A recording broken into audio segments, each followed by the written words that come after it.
jolt and then you'll die.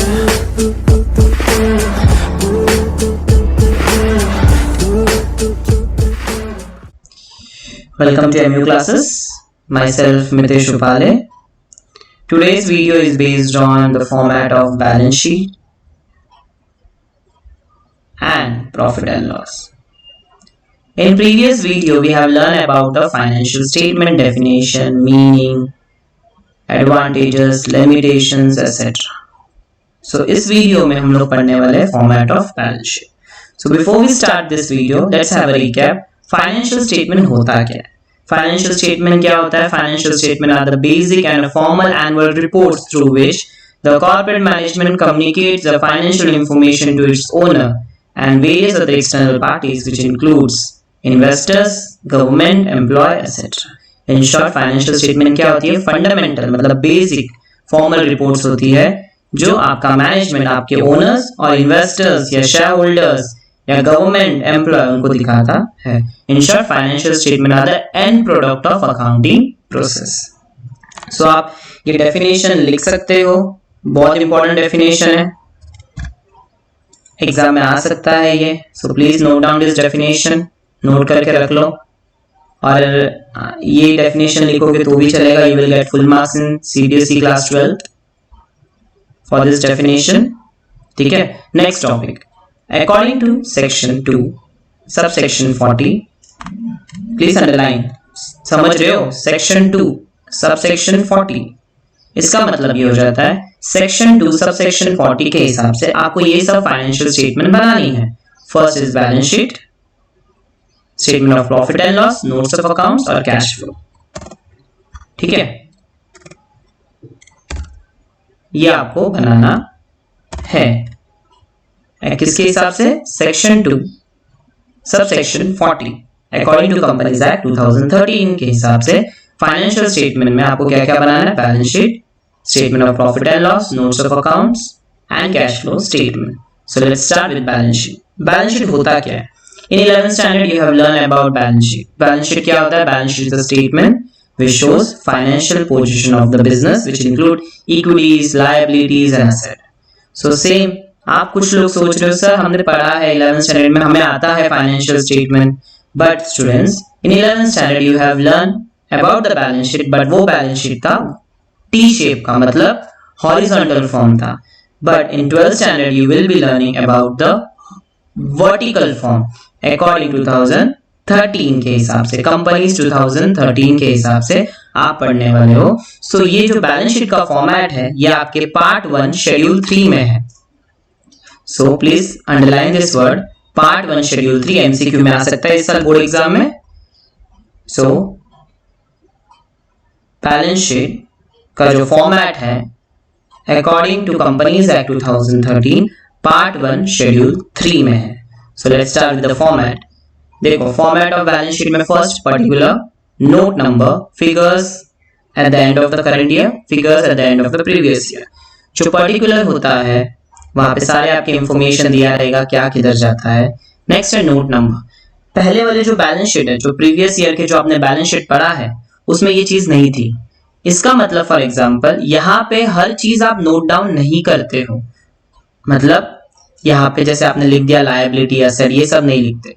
According to vertical format, for example share capital, तो share capital का एक आप छोटा सा एक बॉक्स बनाओगे जहां पे आपने सारी इंफॉर्मेशन लिख दी, मतलब ऑथराइज कैपिटल, इश्यूड कैपिटल सब लिख दिया, उसका टोटल 1 नंबर आपने यहाँ पे लिख दिया, मतलब for example 20,000. So balance sheet में, ये वाले बैलेंस शीट में आप कुछ वर्किंग करोगे नहीं. सारी वर्किंग कब करोगे? आफ्टर दिस बैलेंस शीट एक छोटा सा आप नोट बनाओगे जहां पे आप पर्टिकुलर एक एक चीज का, फॉर एग्जाम्पल शेयर कैपिटल का फॉर्मेट, रिजर्व एंड सरप्लस, ये सब का फॉर्मेट बनाओगे. और जो उसका फाइनल आंसर आता है, फॉर एग्जाम्पल शेयर कैपिटल का ऑथराइज, इश्यूड सब लगा के आपका आंसर है 20 लाख. सो 20 लाख यहाँ पे जाएगा. ठीक है. बट आपको 12th स्टैंडर्ड में ये सब चीजें नहीं है. So don't take tension. आपको सिर्फ क्या पढ़ना है 12th स्टैंडर्ड में? मेजर हेडिंग, सब हेडिंग और सब हेडिंग. मेजर हेडिंग, सब हेडिंग, सब हेडिंग क्या होता है? मतलब फॉर एग्जाम्पल जैसे आपने पहले बोलते थे, फॉर एग्जाम्पल आपने, अगर मैं किसी को पूछ लूं लैंड, तो आपको डायरेक्ट पता है लैंड जाता है असेट, सिर्फ आपको ये याद है. बट हमें थोड़ा बाइफोगेशन सीखना है. बाइफोगेशन मतलब क्या किसके अंदर आता है? So your format start with equities and liabilities. किसके साथ चालू होता है आपका फॉर्मेट? इक्विटीज एंड लायबिलिटीज के साथ। Equities and liabilities, equities and liabilities मतलब यहाँ पे इक्विटी मतलब क्या? इक्विटी मतलब क्या? रिलेटेड टू शेयर होल्डर्स, जो भी होता है, मतलब रिलेटेड टू शेयर्स, डिबेंचर्स, ये सब, ठीक है, ये सब इसके अंदर आता है। Reserve and surplus. And liabilities तो आपको पता है, द ऑब्लिगेशन और डेब्ट विच वी हैव टू पे इन फ्यूचर।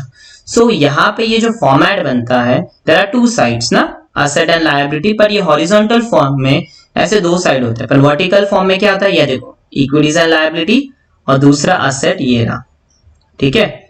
यहाँ पे भी सेम लॉजिक लगता है, asset should be equal to liability होना चाहिए। असेट ही क्या होना चाहिए? लायबिलिटी से इक्वल होना चाहिए। So let's start with share holders fund. Equities and liabilities में पहली चीज आती है शेयर होल्डर्स फंड। क्या आती है पहली चीज? Share holders fund. Share holders fund, ठीक है। क्या आता है? Share holders fund. अब share holders fund means share holders fund main heading हो गया। उसके बाद आता है share application money pending allotment, ये सेकेंड मेन हेडिंग हो गया। थर्ड आता है नॉन करंट लायबिलिटीज, ये तीसरा हेडिंग हो गया। एंड द फोर्थ है करंट लायबिलिटीज, ठीक है, फोर्थ है current liabilities. So equities and liabilities में मेन हेडिंग कितने हो गए, मतलब मेजर हेडिंग्स क्या हो गए? Share holders fund, second share application money pending allotment, non current liabilities and it is current liabilities. सिर्फ 4 ही मेजर हेडिंग है। अब शेयर होल्डर्स फंड के अंदर आपको 3 चीजें पढ़नी है, share capital, reserve and surplus, money receive against the warrant. Share capital क्या होता है? शेयर कैपिटल मींस जो भी आपका कैपिटल बिजनेस में आता है, जैसे ओनर कुछ भी लेके आता है, ठीक है, owner, any amount invested by the owner in the business is known as capital. But अगर 4-5 ओनर्स हो साथ में तो it can be in form of shares. So equity share, preference share, ये सब चीजें किसमें जाएगी? शेयर कैपिटल में। सेकेंड है reserve and surplus. Reserve and surplus, reserve and surplus means profit, जो भी आपका ग्रॉस प्रॉफिट, नेट प्रॉफिट आया था, सब किस में जाता है? रिजर्व एंड सरप्लस में। सरप्लस, रिजर्व वो सरप्लस हो गया। रिजर्व क्या होता है? रिजर्व मतलब जो चीजें आपने एक्यूमुलेट करके रखी है फ्यूचर के लिए, अगर आपकी कंपनी को कुछ लॉस वगैरह हो रहा है, so you can use that reserve ना। For example debenture redemption reserve, फिर general reserve, capital reserve, clear. उसके बाद आता है money receive against the warrant, और ये चीज आपके सिलेबस में नहीं है। सो बट आपको जब फॉर्मेट बनाओगे you have to write this, money receive against the warrant. ये आपके सिलेबस में नहीं है तो भी हमें लिखना है, ठीक है, क्लियर। तो भी हमें जब फॉर्मेट बनाते हो तब लिखना है, फिर उसका कुछ भी काम नहीं है, ठीक है, क्लियर। फिर नेक्स्ट है share application money pending allotment, ये भी आपके सिलेबस में नहीं है, ठीक है। Next non current liabilities. Non current liabilities होता क्या है? नॉन करंट लायबिलिटी मीन्स जो लायबिलिटी पे करने के लिए आपके पास 1 साल से ज्यादा टाइम हो, और the liability which we have to pay within a year is known as current liability. और जिस लायबिलिटी को आपको पे करने में 1 साल से ज्यादा टाइम लगता है उसे क्या बोलते हैं? Non current liabilities. उसमें आता है long term borrowings. Long term borrowings, what do you mean by long term borrowings? मतलब जो चीजें जो आपने किसी से उधार लिया है और उसे पे करने में आपको 1 साल से ज्यादा टाइम लग रहा है। For example debentures, next public deposit, bank loan, mortgage loan etcetera. फिर दूसरा है डिफर्ड टैक्स लायबिलिटी, ये भी आपके सिलेबस में नहीं है, बट मैं आपको समझा देता क्योंकि ये फ्यूचर में बहुत काम आ सकता है। डिफर्ड टैक्स लायबिलिटी एक लायबिलिटी साइड होता है और एक असेट साइड में भी होता है। डिफर्ड टैक्स असेट दोनों आपके सिलेबस में नहीं है, बट दोनों का मतलब क्या है, ठीक है, मैं आपको सिंपल तरीके से एक्सप्लेन कर देता हूं। डिफर्ड टैक्स लायबिलिटी और डिफर्ड टैक्स असेट क्या होता है? फॉर एग्जाम्पल जो आपका बिजनेस का जो प्रॉफिट होता है या इनकम होता है ना, वो 2 पार्ट में डिस्ट्रीब्यूट होता है। एक अकाउंटिंग इनकम, कौन से पार्ट में होता है? एक अकाउंटिंग इनकम इनकम और दूसरा होता है टैक्सेबल इनकम। कौन से हिसाब से होता है? Taxable income. ठीक है, जो आपके अकाउंटिंग में जो भी आपकी इनकम होती है दो तरीके से होती है, एक अकाउंटिंग इनकम होती है और दूसरी कौन सी होती है? Taxable income. जो आपको ये सीखना नहीं है अकाउंटिंग इनकम और टैक्सेबल इनकम क्या है, तो भी मैं आपको बता देता हूं। अकाउंटिंग इनकम मीन्स जो इनकम आप प्रॉफिट एंड लॉस में आता है, आपको प्रॉफिट आता है, मतलब ये कंपनीज एक्ट 2013 के हिसाब से चलेगा। और टैक्सेबल इनकम मीन्स जो इनकम टैक्स के हिसाब से चलेगा। किसके हिसाब से चलेगा? इनकम टैक्स के हिसाब से। सो इन बीच में जो डिफरेंस आता है उससे ही अराइज होता है deferred tax liability and deferred tax asset. So accounting income अगर ज्यादा है टैक्सेबल इनकम से, इसका मतलब आपको लायबिलिटी है। क्या है? जब आपका अकाउंटिंग इनकम क्या है? टैक्सेबल इनकम से ज्यादा है, तब डिफर्ड टैक्स लायबिलिटी होता है। एंड जब आपका अकाउंटिंग इनकम कम होता है टैक्सेबल इनकम से, तो क्या होता है? असेट। सिर्फ दो चीजें याद रखो, आपको वही काम आएगी लाइफ में। जब अकाउंटिंग इनकम ज्यादा है मतलब डिफर्ड टैक्स लायबिलिटी, जब अकाउंटिंग इनकम कम है मतलब deferred tax asset. Other long term liabilities. Other long term liabilities में for example employ benefit expense, फिर पेंशन, ये सब चीजें कहा जाती है अदर लॉन्ग टर्म लायबिलिटीज में।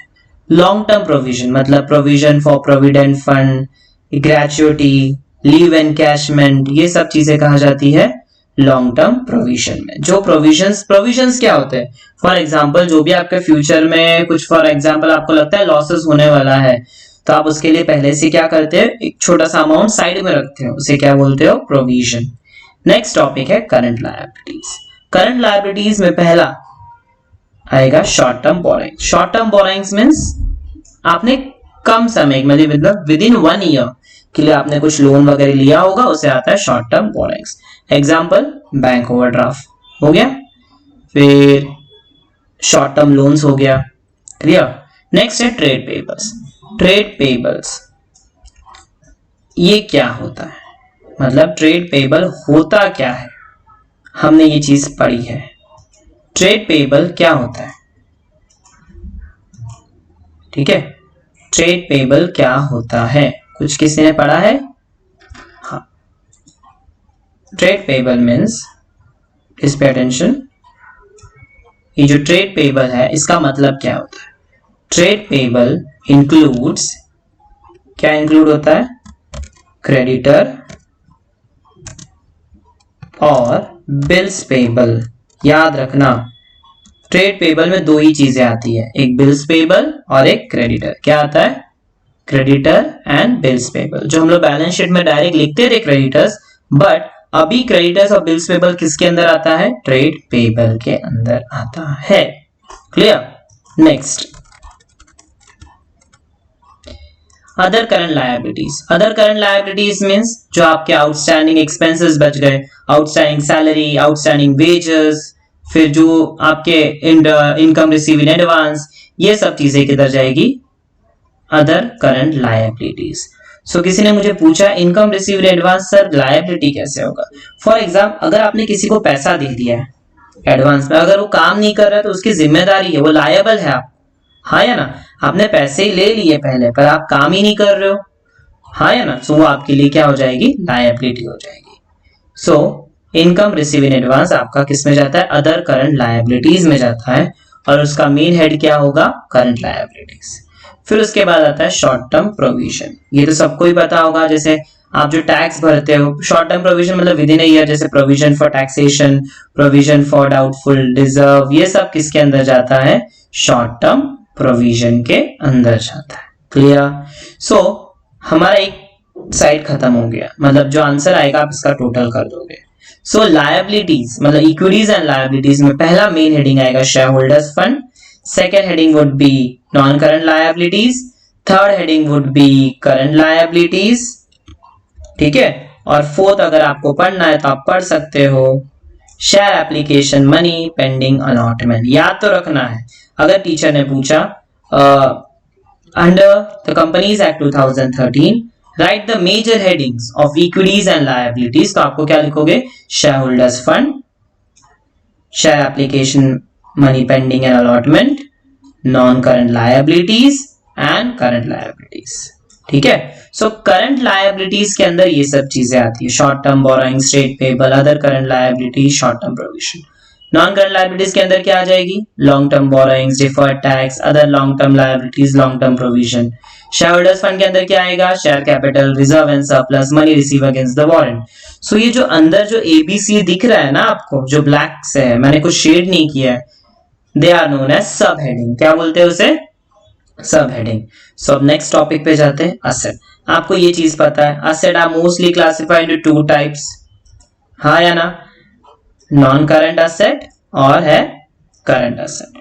नॉन करंट असेट मतलब जो असेट को आपको बेचने में टाइम लगता है, more than 1 year, it is known as non current asset. The asset which we can be convertible into cash within a year is known as current asset. So non current asset के अंदर पहली चीज आती है fix asset. क्या आता है? Please underline कर लो ये चीज, आता है फिक्स असेट. क्या आता है बच्चा? Fix asset. क्या आता है? नॉन करंट असेट के अंदर आता है फिक्स असेट. अब फिक्स असेट में भी चीजें आती है. फॉर एग्जांपल फिक्स असेट के अंदर पहली चीज आती है tangible asset. Tangible asset means the asset which we can feel और touch. For example land, building, machinery. Second है intangible asset, the asset which we can not feel और touch. Example goodwill, patent. So next है capital work in progress, जो आपके syllabus में नहीं है तो भी समझ लो. कैपिटल वर्क इन प्रोग्रेस मतलब जो आपने चीजें हैं वो प्रोग्रेस में है, जो भी आपने इन्वेस्टमेंट्स किए हैं, इन्वेस्टमेंट आ रहे हैं, वो एट द रेट प्रोग्रेस में है. And next is intangible asset under development. आपने फॉर एग्जांपल कुछ जैसे गुडविल वगैरह आपने कुछ इन्वेस्ट किया है, रखा है पैसा डेवलपमेंट के लिए, बट आपको इस पे ज्यादा फोकस नहीं करना है. ठीक है, you have to focus on tangible and intangible, but लिखना फॉर्मेट में है. अगर और पता है एक चीज याद है, नॉन करंट असेट के अंदर आता है fix asset, non current investment, deferred tax asset,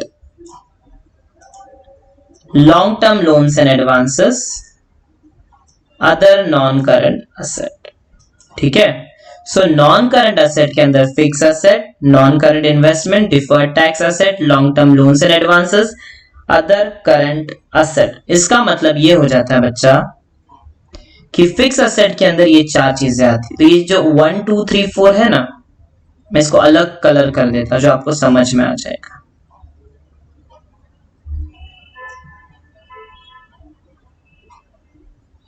कौन सा कलर दो? ब्लू. सो बच्चा जो ये आपका ये ब्लू वाला है ना, ये सब हेडिंग है. क्या है ये?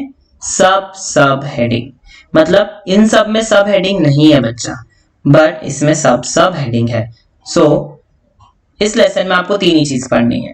फॉर्मेट लर्न होने के बाद मेजर हेडिंग, सब हेडिंग, सब हेडिंग. सो नॉन करंट असेट के अंदर आता है fix asset, non current investment, deferred tax asset, long term loans and advances, other non current asset. ठीक है, फिक्स असेट आपको पता है क्या आना चाहिए.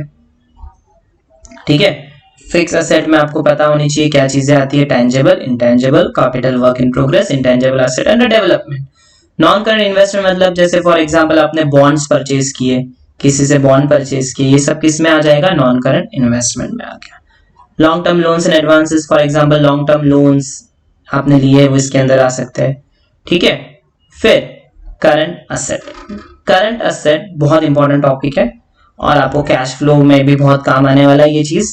करंट असेट का एक पैटर्न होता है जो लिक्विडिटी बेसिस है, मतलब लिक्विडिटी बेसिस के हिसाब से नहीं दिया है. और अगर आप कॉलेज से जाओगे तो लिक्विडिटी बेसिस के हिसाब से दिया रहता है, बट हमें 12th के हिसाब से पढ़ना है, सो हम वो कॉन्सेप्ट देखना ही नहीं है. सो याद रखना, first current asset. Current asset का एक फॉर्मेट है, उसके हिसाब से ही जाना है. First is current investment, inventories, trade receivable, cash and cash equivalent, short term loans and advances, other current asset. अब एक चीज याद रखना बच्चा, ये फॉर्मेट में ही होना चाहिए, तो इसका एक शॉर्ट फॉर्म बना लेते हैं. ठीक है, C for current investment, I for inventory, ठीक है, T for trade receivable, C for cash and cash equivalent, S for short term loans and advances, short term loans and advances, ठीक है, and O for other current asset। देखो seats को क्या बन रहा है, सिट्स को क्या बन रहा है आपका, क्या बन रहा है ये सिट्स को मीन्स सिट्स को बन रहा है, क्या बन रहा है ये सिट्स को means C for current investment, ठीक है, I for inventory, T for trade receivable, C for cash and cash equivalent, S for short term loans and advances, and the next one is other current asset। so सिट्सको means current asset के अंदर ये सब चीजें आने वाली है। Current investment क्या होता है, current investment, what do you mean by current investment, जो इन्वेस्टमेंट आपको एक साल के अंदर अगर आप उसने फॉर आपको कुछ मिल रहा है, फॉर एग्जांपल जो आपने इन्वेस्टमेंट किया आपको एक साल के अंदर जो रिकवर हो रही है आपकी इन्वेस्टमेंट या आप जो इसको कन्वर्ट कर पा रहे हो, it is known as current investment. Inventories मतलब स्टॉक, जो आप क्लोजिंग स्टॉक लिखते थे।